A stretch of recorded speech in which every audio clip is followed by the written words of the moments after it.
Double bind. Double bind. Double bind. Double bind. Double bind. Sorry about that. Yeah, my youngest member, unfortunately, she has homework to do, she says. So I guess she hasn't finished it from yet. Atlanta? Yeah, that's Christina. Yeah. Christina. Yeah. Yeah. So yeah, the rules again, try not to move around too much. Volume shouldn't be too high. So that way you don't get reverb. And yeah. And welcome to the Double Bind. My name is Springle. I am the host of Double Bind. Damned if you do, damned if you don't. I've got my co-host Kenya in-house with me right now. And then of course I have some new co-hosts. Of course, one of them has been here before. We have Rosemary from Toronto. And say hello, Rosie. Hi. Then, Suzy, do you want to be called Suzy or do you want to be called something else? You can call me Suzy. Like Suzy. Got you. So we got the effervescent Suzy in line here from actually Texas right now. I am. I just left Florida and I'm in Cleveland visiting my parents. So I'm gonna go ahead and say Cleveland. Cleveland for the moment. And then of course we got Maurice. You can call me Maurice. Got you. Okay. Call me by my name. Say my name. Yeah. Well, thank you guys for joining me on this episode. This is actually a long-standing episode that I wanted to actually record last month for International Women's History Month. I think that's what it was. But of course, due to scheduling, I wasn't able to kind of get everyone together. But it's an interesting topic based on some personal circumstances. And I was thinking about the differences in the way that men and women communicate. And so I know it's a kind of touchy topic, but I do believe there are some differences that exist in the way we communicate with each other. So I kind of wanted to chop it up a little bit and see what you guys think about specifically men, how we communicate to women, and in what ways can we improve if there is room for improvement. So Kenya, I know you are ready to go. So I'll let you start off first. Yeah. And this is just communication with a friend. Okay. There's no feelings, at least on my end. A lot of times, like we'll ride our bikes together and I'll agree with him like, oh, it's a nice day.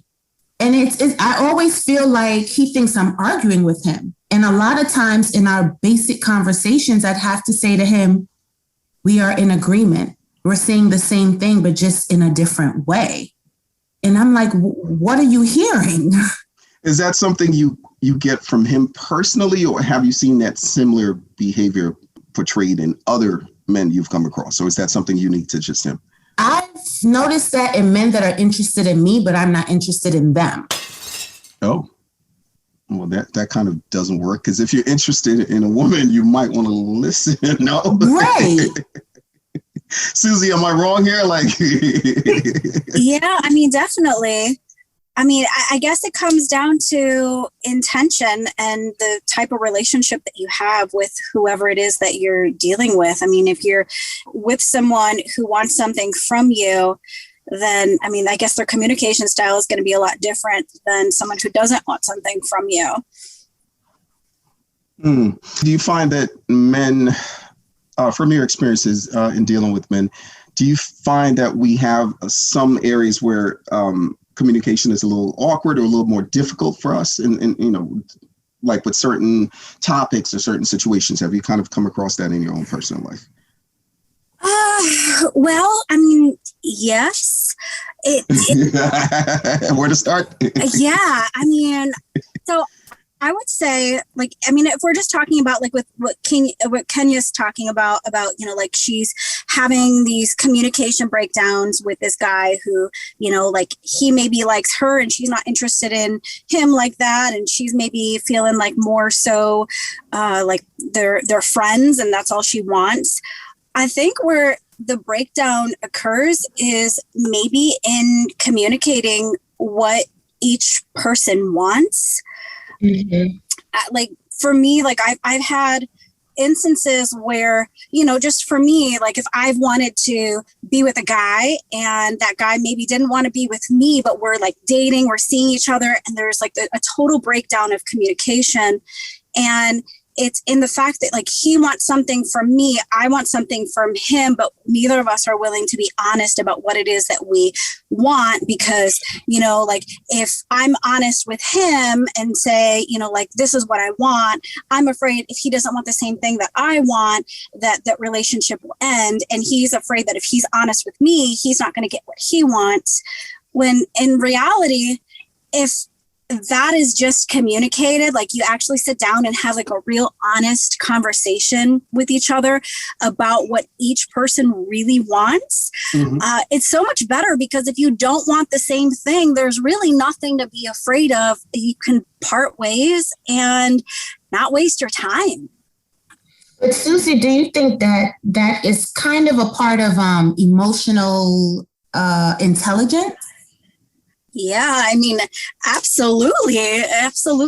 And I mean, I guess it comes down to like really assessing who you're spending time with. I know that's easier said than done, but who doesn't really want to be in relationship, whether that's, you know, a friendship or, you know, something more, or, you know, an actual like real romantic relationship with someone that they can connect with on an emotionally mature level.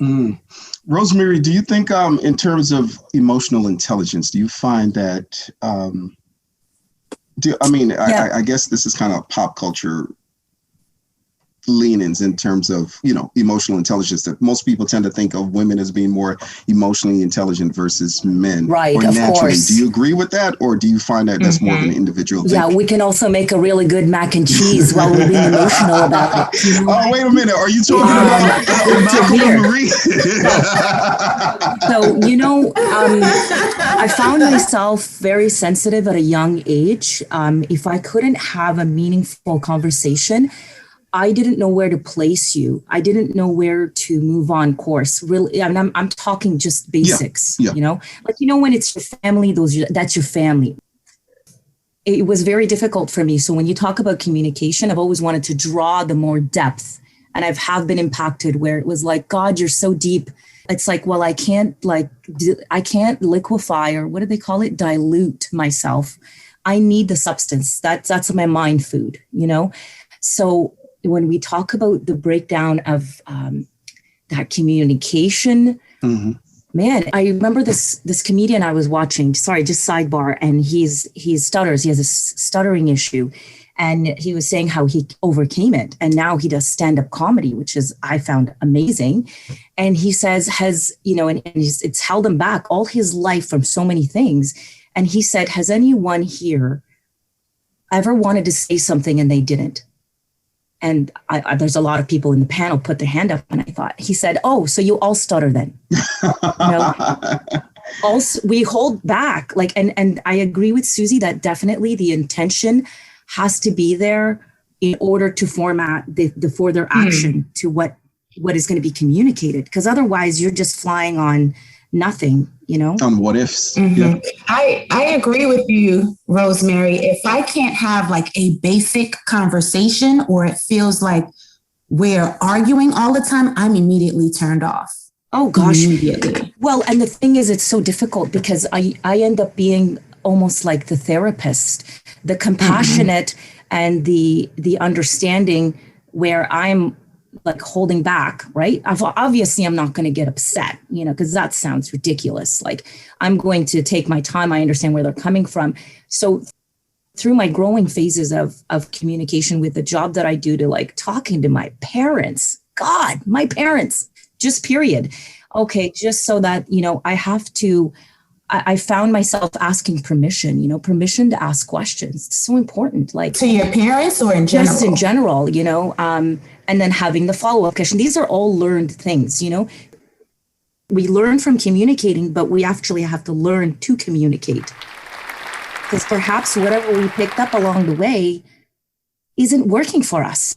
And nobody is there maybe standing by to say, hey, don't really get you. I see more than that. Can you please elaborate? You know, there's something missing. There's something missing. I was going to say so much of that is rooted in how we're raised. And Maurice, I just wanted to hit you with this question because you are the youngest one here. So I'm just curious, are you in your recent years, as you're getting older and you're maturing, have you kind of been able to observe any ways that you can communicate better, or have you, or even just on the flip side, have you been improving in terms of how you communicate? Now, when I speak on communication, just to be clear, I don't need it to be just about intimate relationships. It can be familial. It can, a cousin, a parent, or a female friend, or even a male friend, just being able to kind of communicate better. Is this something that you've been observing in yourself, or no? Oh man, absolutely. I'll start there. I think the best, the most effective time to learn how to communicate is actually when you're younger.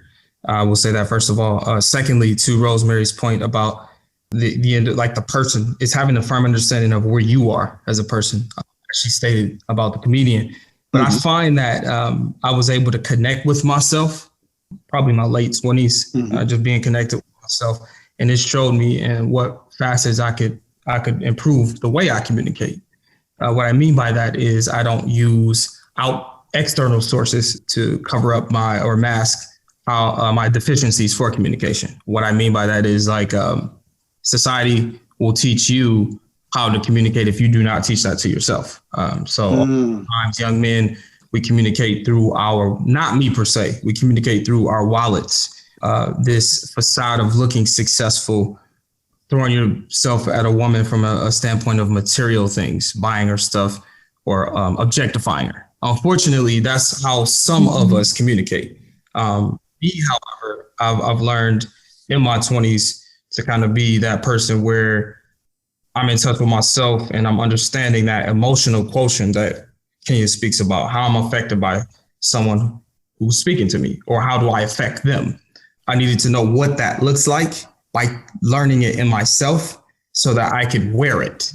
If I can wear it, I know what it looks like, so I could teach someone how to communicate, or I will be able to show them how they can effectively communicate with me, if that makes sense. I've learned, I'm age 33, I'll put that out there. You really have to have a firm understanding of that person's maturity level and know that they are operating to the best of their understanding. Now, this is just my assumption. I like to assume good.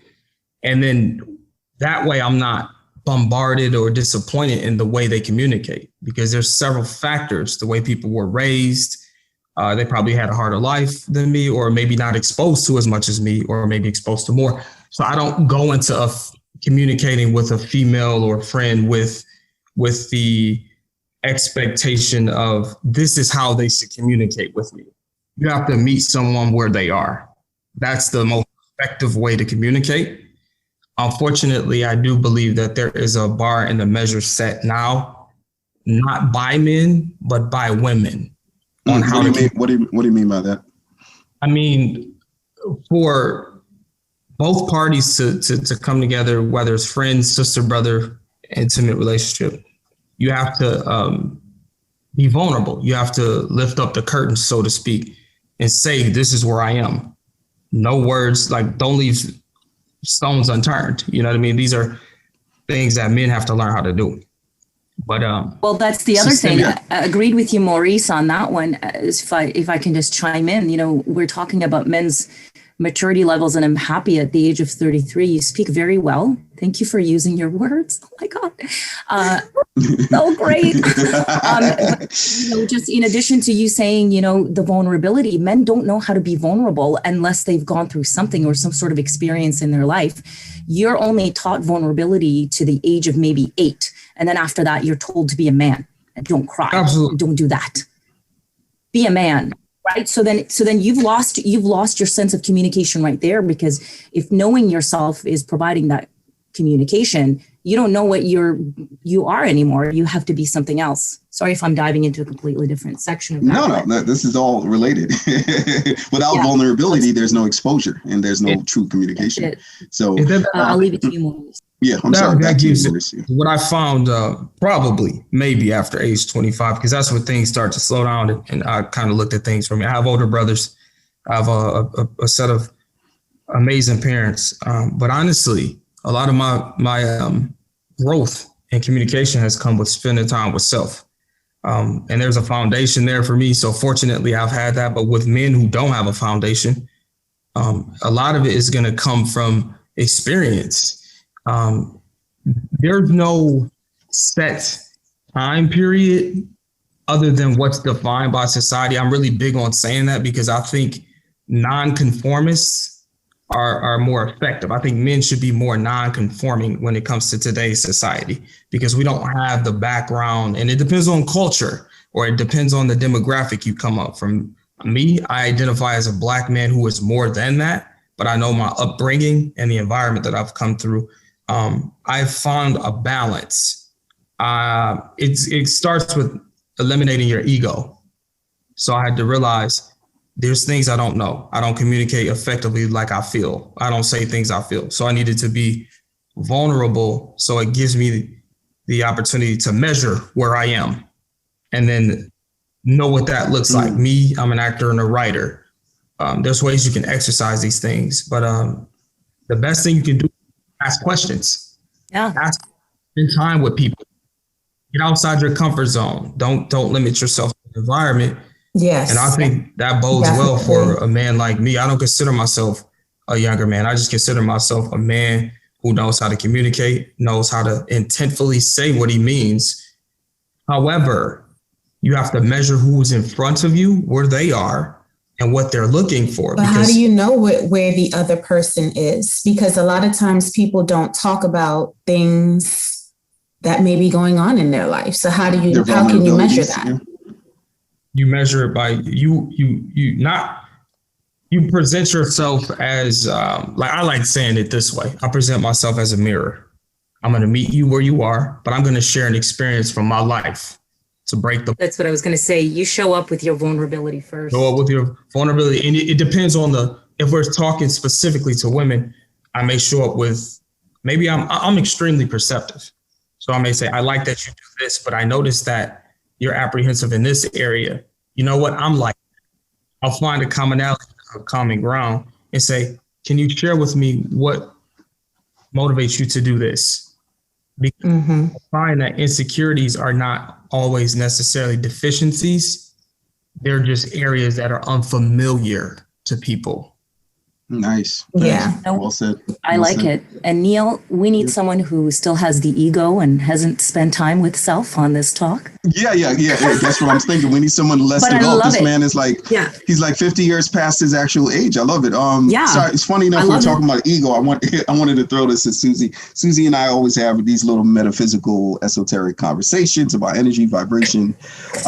Ego is a form of energy in my head. So, Suzy, do you believe that the male ego and female ego are different? And if so, do you believe they kind of present themselves differently in situations? Like the male ego, the way it works with a man is different from a woman. I'd like to answer that next, please. Sure. Go ahead, Suzy. I don't necessarily think that they're different. I think that ego is ego. And I mean, I was listening to Maurice speak, and when he was speaking, I really just thought, wow, you know, I feel like Maurice is more of an anomaly because he's someone who's really, you know, you can tell he's worked on himself. He's looked at his shadows. He's explored his vulnerabilities. This is not something that you encounter that often unless you are really in those circles. And I consider myself someone who's in those circles. Like I've been to retreats and workshops, and I seek out people who, you know, have really worked on their evolution. And still I find it challenging to meet men like Maurice who, you know, have really explored his own ego. That being said, I think it's really more so a matter of if you have done the self-work and the self-reflection and delve deep into your shadows. So I don't think male ego and female ego is any different. I think maybe women are a little bit more open to being vulnerable because it's more acceptable in our culture and our society for women to be more vulnerable. But it takes, I feel like it takes a lot more work. No, I don't want to say a lot more work. Maybe actually a lot more work for a man to be more vulnerable and open, and to have his heart be open, because I mean they really have to delve deep and go against the grain of what is considered normal. Right. Or manly.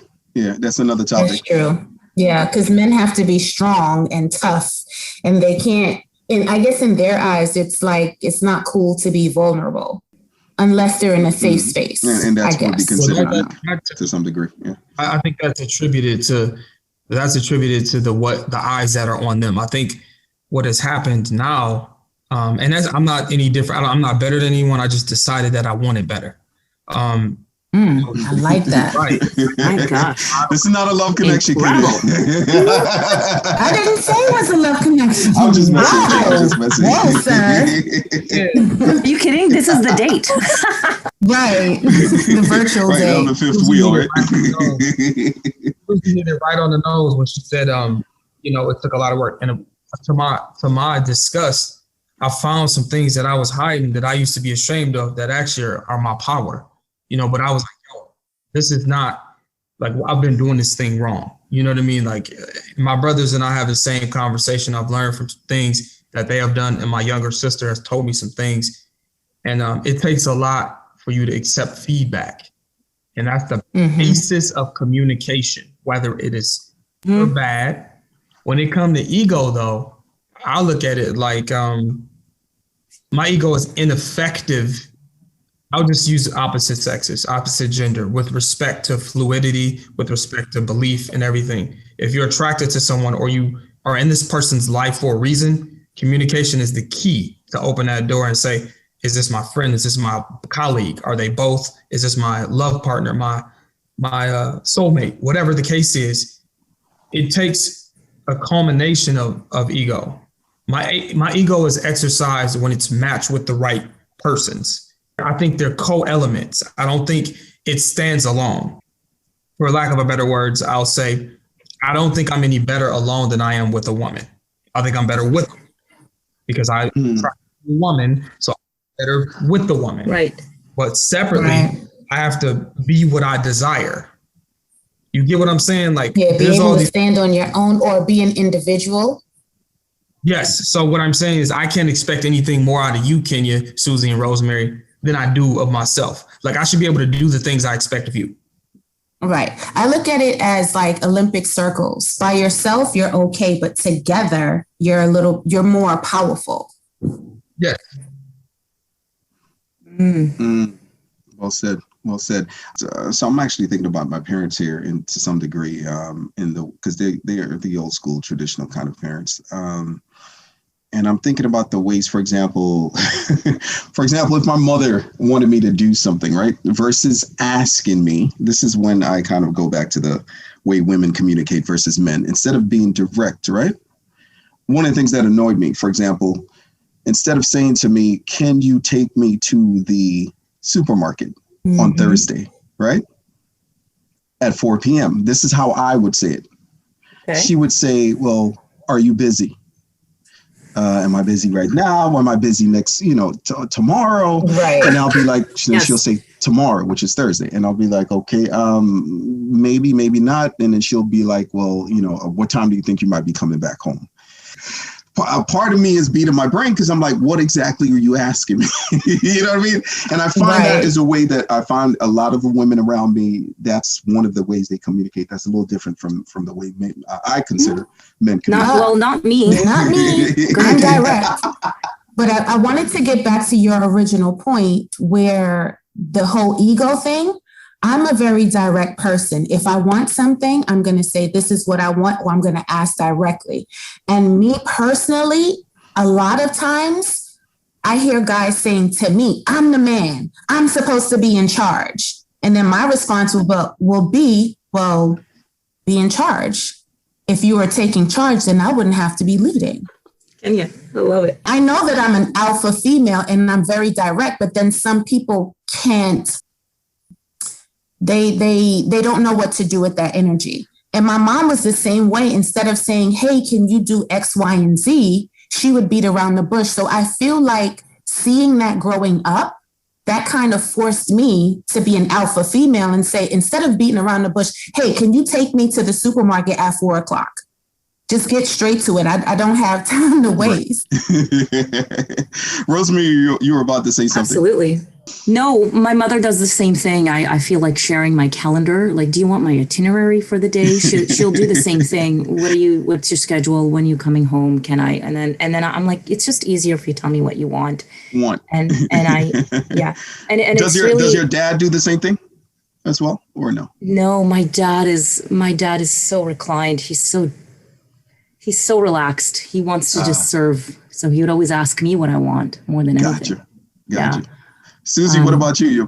Well, my parents are totally they're definitely different than most people, but I do want to touch on the point that you made about what your mom, Neil, and about how, she kind of beats around the bush. I think it might be that culturally, especially in some of the previous generations seeping into this generation. Yes. I think that women have kind of been trained to, tiptoe around and to take up as little space as possible and to not be a burden. And so, your mom going, oh, well, are you busy? She's not wanting to be a burden on you. It's kind of like the same thing where you're walking and, a woman accidentally bumps into you. Instead of saying, excuse me, she'll automatically say sorry, but men don't say sorry. I'm sorry. Yeah, I'm so sorry. Yeah, I see a lot of moms do that. Oh, I never thought about that. About that. So it might be, a generational thing and just the way women of previous generations have been raised. Like you said, to make themselves smaller in the company of men. But that's a good point to consider. Yeah. Yeah, that's you learn so much during this podcast. Well, that was the whole point. That was the whole point of the conversation. Taking it into a more intimate subtext in terms of, say, relationships. And, we talked about how men aren't really raised to show their vulnerability. So I was talking to another friend recently considering that. And so there's this joke. They usually say if he's well-mannered, he likes his mom, he's thoughtful, and he's well-groomed, he's gay. No. But no, I'm using, no, understand what I'm saying. I'm using that as that joke. Every one of us have heard that joke. So what I'm saying is it's funny. You've never heard that joke? No. Well, that's a very common joke. But what I'm saying is, in regards to that, then we have women who sort of want men to be more thoughtful and more vulnerable. But when a man is that way, he's kind of seen as a simp, a punk, or, the good guy that's boring. I don't understand say that. A simp or a punk. I dated one person and he cried. And I remember the first time he cried, and it wasn't anything, that I did. We were just having a deep conversation and he cried. And in my mind, I was just like, meanwhile, okay. It's going to happen every time. What was your initial reaction? That's what it was. I was kind of taken aback, oh, okay. I hugged him, but then it got to a point where I'm like, dude, you cry more than I do. What the fuck? And we're not even doing anything crazy. I'm like, okay. So Rosemary and Suzy, if you had a guy like that cried that often, would that be a turnoff for you, or would that not bother any one of you? Well, okay. So I will say, if he was crying every day, it might be an issue. But if he was just, having a vulnerable moment, I would be 100% fine with that. I would like a guy to show vulnerability and to be open and real and authentic. Now, where I probably would get a little weirded out, I think guys are always oh, well, once you start showing vulnerability or you're really sweet to a woman, then she's just going to run away. But the thing is I think it's a matter of context and a matter of what the underlying reason is. If this guy is just being a people pleaser and just trying to get validation from you for doing the things that he does, or is just trying too hard, and it's coming from a place of neediness, then it's much different than a man who is just coming from an authentic place and being vulnerable. Like, I would welcome the vulnerability all day long, but if a guy is doing the things that he's doing and he's coming across as being needy because he's looking for something like more, like he's looking for me to fill a void in him, that's where I have an issue. Like, that's what it was. And every time he would get caught doing something stupid, then he would like attempt to cry, and I'm like, cut it out. Rosemary, what's your take on that? If a crier? I mean, I've had the tears before in a man. It was through an intimate conversation, and it's just part of the description of what's happening. You know, sometimes we can get mad and like throw a fist, and then the tears are just a part of that. It's an emotional, sort of your body reacting.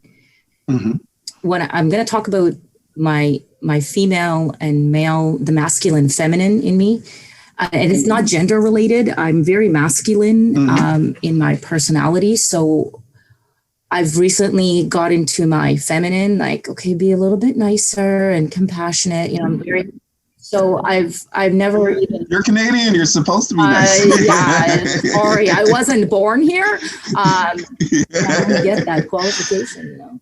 So I've learned to do that now, but before I couldn't get with a man that didn't have like ruffled his feathers. You know, I want a peacock. You know, show me that. Like, so when it comes to like crying or not, if it's too emotional, there's that's instability for me.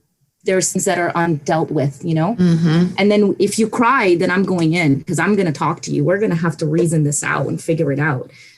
This is not going to be a recycled emotion, you know? Rosemary, I have a question. So let's just say hypothetically your guy cheated and then he started crying. Are you still having that conversation with him? No, it would be different. It would be a different conversation. I still would want to know though. Yeah, absolutely. You know what pissed me off? Sidebar. If a man cheats on me, Kenya, thank you for bringing it up. I would be more pissed off that I wasn't invited. Okay. Forget. Yeah, that's right. Okay. I'd be like, stop your crying. Get your shit together. Okay. No. But no, I wouldn't. I would still want to see it through because I want to know where his mind was at. Gotcha. Because you're in some ways you're seeking truth versus forget the emotional part or emotional expression. You just want to get to the root of the problem. Yeah, for me, it's like, don't cry now. You wasn't crying when you were doing what you were doing. Maurice, have you ever cried for a woman that you've dated or female family member? Have you ever cried? I mean, I'm not talking like young days when you're getting your ass whooped for doing dumb shit. I'm talking about recently. No. I mean, I love my family. Aside from like people passing or me grieving, that was an area of opportunity for me to grow. As a younger man, I held on to grief and redirected it. But no, I haven't cried outside of that. I've gotten. I was a bit of an asshole in my 20s. I was more so. Are you done? Ooh. Oh, yes, Lord. Because I'm a great listener. So if you're speaking, I'm listening. But I can only. So you've never displayed any kind of like severe vulnerability then until you've gotten to this point where you've elevated your mindset. So prior to that, you were just like an asshole. So I was blessed. Is that what you're saying? I was blessed to know who I am because I have 3 older brothers. So when they, I saw it. I was like, damn, I would never do that. Or we had those deep conversations. But I've done some things and heard some things I didn't like. But my vulnerability comes off as transparency. Sometimes I shield my heart or whatever because I think I'm full of gold. So when I let it down, it got to be worth it. So give me a reason. So if I do get upset with a girl or she's upset with me, I'm gonna be mad at myself. Like, damn, I know. You know what I'm saying? Like, don't fear so much. Or bring it up all now because in 3 weeks, 17 days, and 4 hours, I don't want to hear the shit. So get it all out. Oh, wow. In 3 weeks, that shit is going to be insignificant to me. I'm going to remember it. But what if it takes her a little bit of time to actually Process. be able to express what she was feeling. Because for me, sometimes I need time to actually sit back and say, okay, why was I so upset at this particular thing? Why did I react this way? And try to get to the root of the problem instead of just spazzing out in that moment. Me now would approach it this way. I have two facets of communication. There's the emotional standpoint and there's the intellectual part. So my intellectual or my emotional quotient will teach me this parameter, and I'd be able to feel what my woman is feeling. I'm like, all right, so let's leave this party. We're on the way home. Sweetheart, what's on your mind? There's tension there. Let's address it. Like Rosemary, let's deal with this. Let's hash it out. Oh, no. If it's the passive aggressive, I'm like, okay, all right. So I'm gonna try to pierce it out a little bit, just a tad, because I'm a guy that I pokes. Like I'll call you out on your shit. I'm not afraid to call you out on your shit because I'm a transparent, and that's the way I am vulnerable. That's my vulnerability. Comes off as transparency. Like if I'm feeling a girl, I'll be like, yo, I'm feeling you, literally. But if there's an issue, I feel like there's a problem there. And I don't know what I did. So instead of me continuing to do it for 3 weeks, let's talk. You don't want to talk about it? Okay. All right. So if this happens in 3 weeks, then it's not going to be like to the degree of importance it is to you. It won't be that to me. And I've often been told in my last relationship, which was 4 years ago, I was engaged, so there you go. I've been told like I can be dismissive or bury myself or come off as not. And I'm like, yo, that's not even. I get that too. Yeah, that's not the case. I came at you a couple times, even after the fact, to echo. But so I have a question, Maurice. With that, if she doesn't speak to you in that specific moment, isn't that everything has to be on your time? No. What if she needs time to process what's going on with her? It's my job. Now I'm to a point now, early on at 25, like Neil was saying, I wasn't to that point. It was like on my terms. My head was in the clouds, but now it's to the point where I'm like, okay, yeah, I'm feeling her. Let me back off. But I do know it should be my responsibility from a standpoint of communication to feel her emotional parameter and be like, all right, I need to not ask this right now. This isn't the right time. She needs to get right with herself so she can approach me. And then I'll be open. That's me now. You know what I mean? But I'm just speaking from the standpoint of what taught me through mistakes. I was dismissive, Kenya. I was, like, I hear you, I feel you right now. I can't guarantee that that's going to be the case in 3 weeks because I'm doing something. You know what I'm saying? I guess I might be the opposite. Like in 3 weeks, I'm not as, angry as that particular thing. So now I'm probably in a space where we can communicate about what that issue was in that moment. Emotions aren't running high. Yeah, but that's all where self-control comes in at. Like, men are taught to have self-control. And a bit of me, I'll be honest with you, a bit of me expects that from a woman as well. Especially if I'm communicating from an emotional standpoint from you. That means I trust you. My heart is open to you. Like Suzy said earlier, I did a lot of digging. 4 years of being single after an engagement to find out how I need to communicate better and took accountability for something that wasn't my fault. But I was like, yo, it led to this because of my lack of communication. Gotcha. Smart. Ladies, can a man be too transparent? No. Is that possible? No.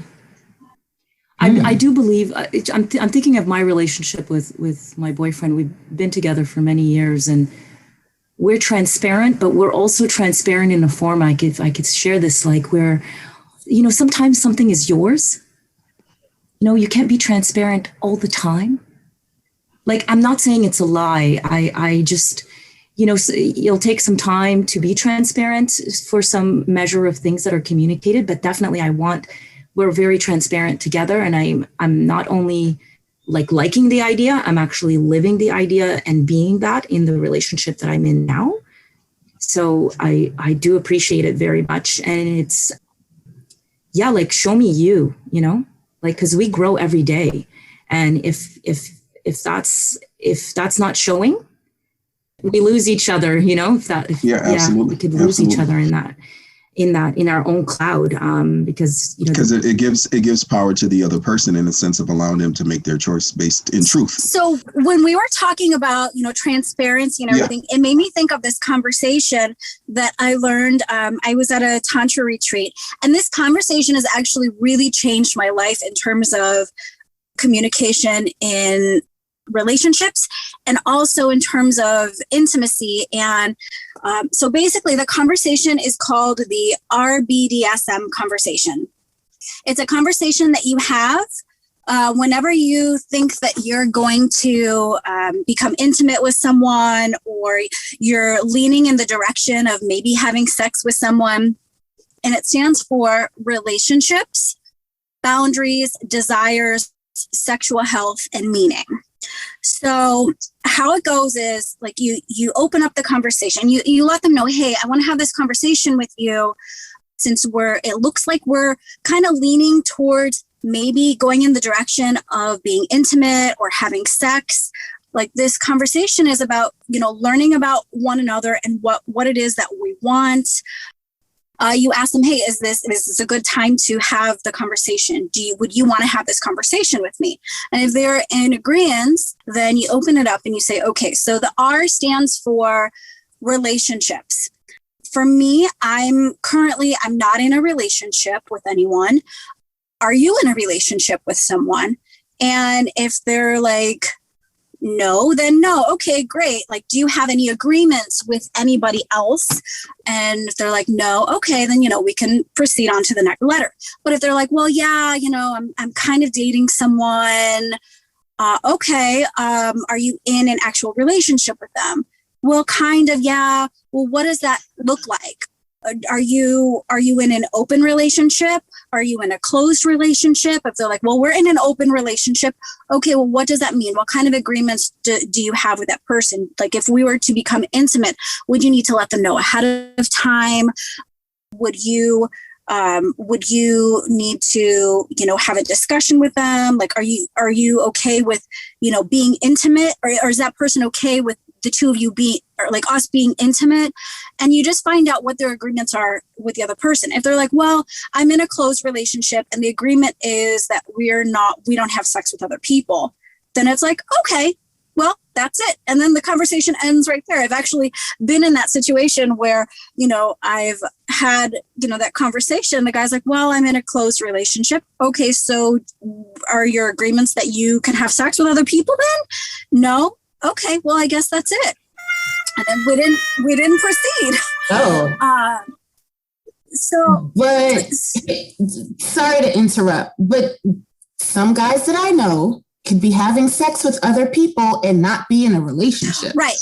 And you ask them, like, and before you have the conversation, you say to them, hey, look, like, it's really important that we're both very honest and transparent with one another, because this is a conversation about intimacy and me finding out what I need to know about you in order to make the decision if I want to proceed and have sex with you, and for you to learn about me and what's going on with me, for you to have the information that you need in order to proceed if you want to become intimate with me. So, and that's one thing that I actually ask guys is, okay, so you're not in a relationship. Is there anybody who may think that they may be in some kind of relationship with you? And, the important thing also is sometimes you are going to have people like who aren't going to be completely honest. And that's when you really need to watch and listen to what they're saying and really like watch their expressions and see if you feel like they're being truthful and honest with you. Anyways, after the R, after you've discussed your relationship status, are you in a relationship or you're not? Is it open? Is it closed? What are your agreements? Is somebody out there that thinks that they're in a relationship with you? Then you move on to the B. The B stands for boundaries.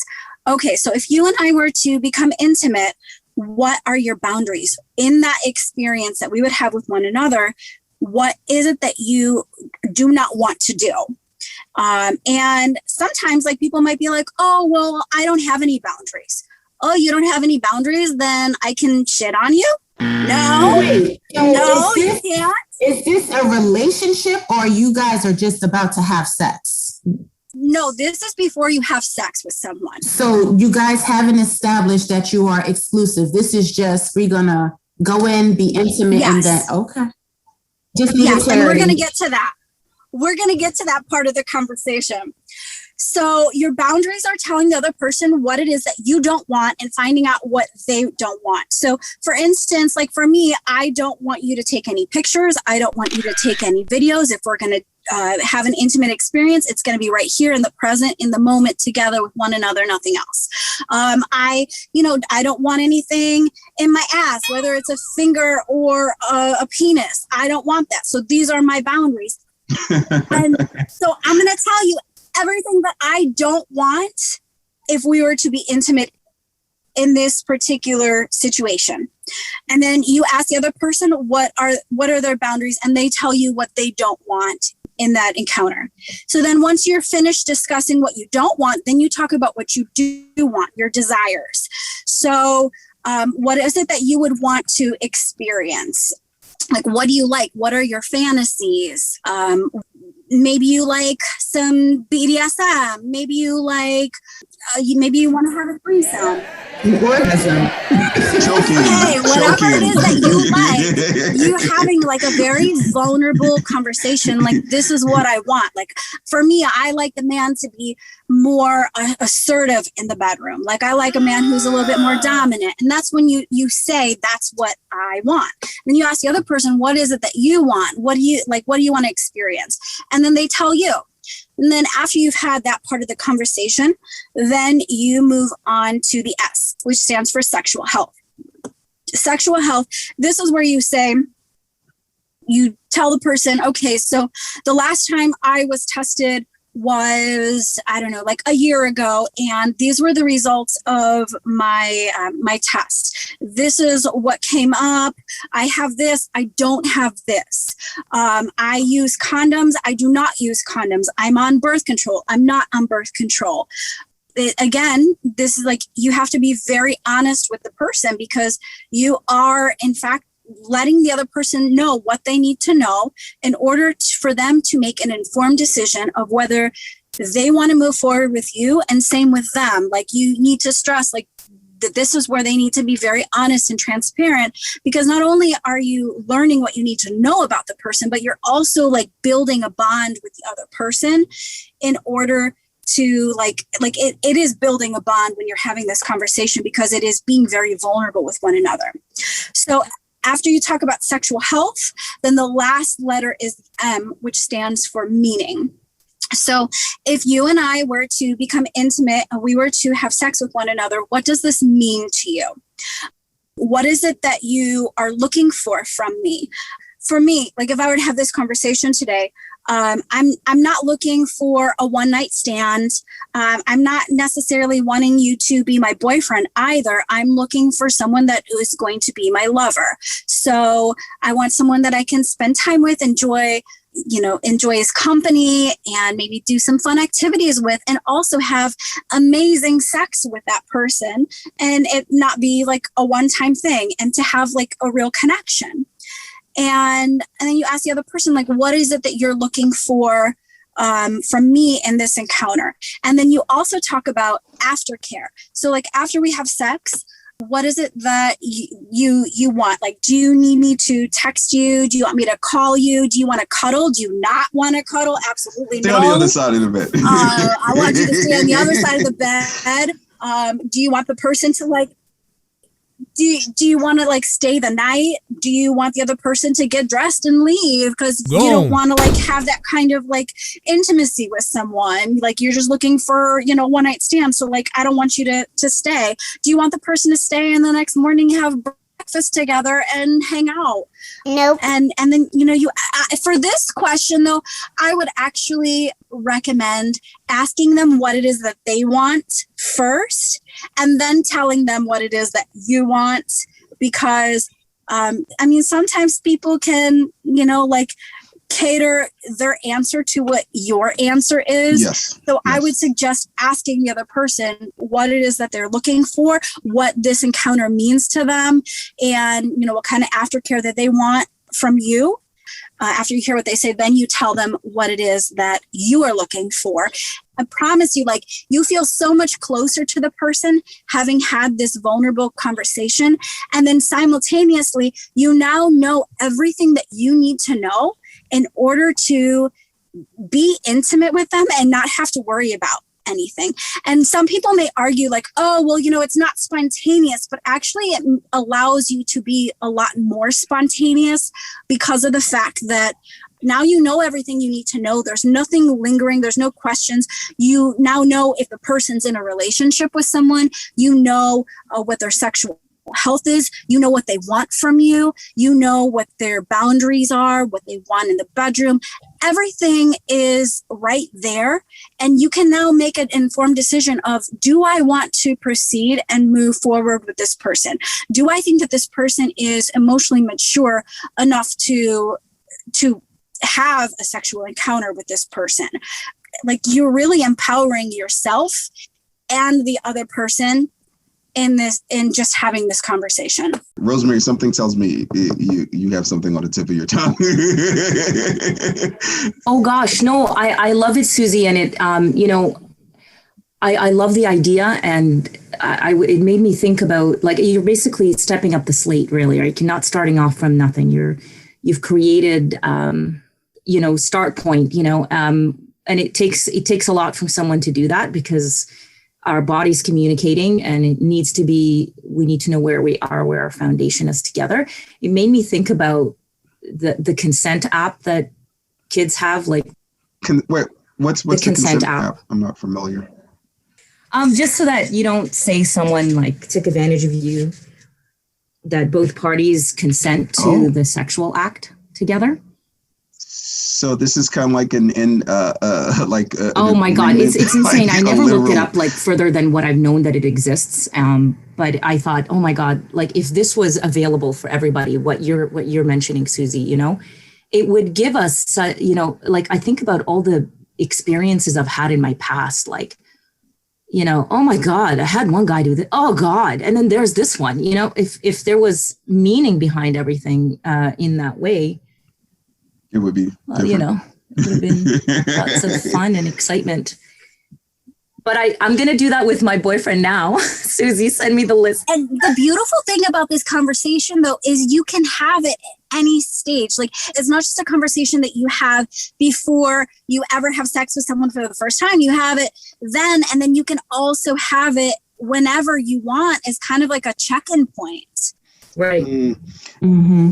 The only thing missing from that list was, if you did something that I didn't like, how would you like me to communicate that to you? Oh, I like that. I had that conversation with an ex, and I was able to express to him, I'm like, remember when we had that conversation? Well, yeah, I didn't like it. And he wasn't offended. So Maurice, would you agree with me? Because I feel like the male psyche, Suzy, I love everything you just mentioned. However, I personally feel like men, there's a certain level of transparency and intimacy involved in that questioning. And I think men naturally reject that kind of. They want to get to the Yeah, end. you know what I mean? You understand what I'm saying? Maurice, you get what I'm saying, right? Yeah. There's a lot of dudes that will actually, they will be subconsciously like resisting. Because for that, to me, as a man, I'm reading that as you wanting to get really intimate. If I just want to bang it out, I don't want to do exactly. that. Yeah. I'm not going to be your husband. You understand what I'm saying, Suzy? We just want to. Right. Yeah. But the thing is like, you're asking them in the last question, you're asking what it is that you want. Like, do you just want to have sex? Do you want to this to be a one night stand? Do you want to have an ongoing thing? Or do you actually want a relationship? Right. So you're really just asking what it is that they want. And why wouldn't you want to know what the other person wants instead of that like dance of like, what do they want from me? What are they trying to get from me? I don't know. Let me like ignore her here for a little bit so that, like I can kind of get up ahead and, manipulate her. And, like there's no wondering because you already know what the other person wants from you. Mm-hmm. Clarity. But you don't know if you do it and it's not good, you're not going to know that yeah, this was terrible. I don't want to do this again. What do you mean? Like, if you have this conversation, like if you're saying, okay, so do you want this to be a one night stand or an ongoing thing? You can't necessarily answer that because you haven't been intimate well, yet. you can always change your mind after the fact. Like if it's not good, you don't ever have to get with Just don't go back. Well, and that's part of the honesty, guys, right? Like, I mean, we could say definitely love the plate of chicken fried. I don't know, right? Oh, didn't really taste that good. Not doing that again. Oh, whatever, you know. Sex is like chicken. How do you want it made? Deep fried, and I prefer turkey. Well, sorry, I'm sorry. Deep fried, okay. But if my man cheats back to Kenya, I'd be like, why'd you go eat chicken without me? You know, that would be my question. Oh my God. On that note, we're taking all the chickens here. We're heading back home. But thank you guys so much. Yeah, I am going to cut it here only because I have a little birthday gathering and I want to knock that out. So, but again, I love this conversation. I definitely want to do a part 2 at some other point. Again, thank you so much, Suzy, Rose. Thank you, Kenya. Thank you, Maurice. Again, I know it took a minute to get you on here, but yeah, definitely looking forward to having you guys back. Thank you for tuning in. You can find us on Facebook, Instagram, Twitter, YouTube, and now Clubhouse, as well as all major streaming platforms. Don't forget to hit like, share, and subscribe. And we'd love to hear from you, so leave us a comment.